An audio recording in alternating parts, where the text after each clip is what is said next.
خدا کے پاک کلام میں سے وائس کی کتاب اس کا 9واں باب جو کہ 18 آیات پر مشتمل ہے۔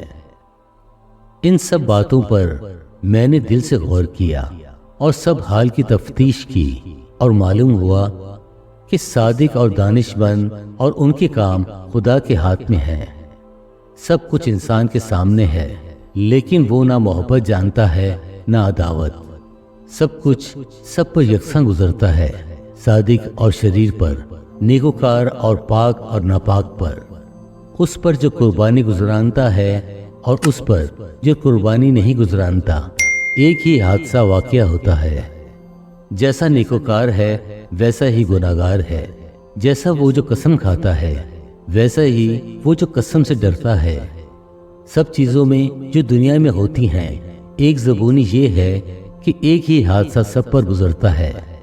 ہاں، بنی آدم کا دل بھی شرارت سے بھرا ہے، اور جب تک وہ جیتے ہیں حماقت ان کے دل میں رہتی ہے، اور اس کے بعد مردوں میں شامل ہوتے ہیں، چونکہ جو زندوں کے ساتھ ہے اس کے لیے امید ہے۔ اس لیے زندہ کتا مردہ شیر سے بہتر ہے، کیونکہ زندہ جانتے ہیں کہ وہ مریں گے، پر مردے کچھ بھی نہیں جانتے، اور ان کے لیے اور کچھ اجر نہیں، کیونکہ ان کی یاد جاتی رہی ہے۔ اب ان کی محبت اور عداوت و حسد سب نیست ہو گئے، اور تا ابد ان سب کاموں میں جو دنیا میں کیے جاتے ہیں ان کا کوئی حصہ بکھرا نہیں۔ اپنی راہ چلا جا، خوشی سے اپنی روٹی کھا اور خوش دلی سے اپنی مے پی، کیونکہ خدا تیرے اعمال کو قبول کر چکا ہے۔ تیرا لباس ہمیشہ سفید ہو اور تیرا سر چکناہٹ سے خالی نہ رہے۔ اپنی بطالت کی زندگی کے سب دن جو اس نے دنیا میں تجھے بخشی ہے، ہاں، اپنی بطالت کے سب دن اس بیوی کے ساتھ جو تیری پیاری ہے عیش کر لے، کہ اس زندگی میں اور تیری اس محنت کے دوران میں جو تو نے دنیا میں کی تیرا یہی بکھرا ہے۔